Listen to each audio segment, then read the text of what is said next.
عليكم ورحمة الله. ازيكم عاملين ايه؟ يا رب تكونوا بألف خير. شايفين صينية البطاطس وجمالها؟ حاجة كده جميلة جدا بطعم وريحة في منتهى الجمال،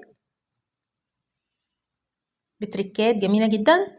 فضلا وليس أمرا، لو أول مرة بتشوفوا قناتي ياريت تشتركوا في القناة وتضغطوا لايك دعم ليا لو عجبكم الفيديو. اتفضلوا معايا نشوف الطريقة عملناها ازاي. نبدأ بسم الله. معايا كيلو من البطاطس، ومعايا 3/4 كيلو من الطماطم، ومعايا بصلاية متقطعة كده. طبعا هفرمها معايا مع الطماطم.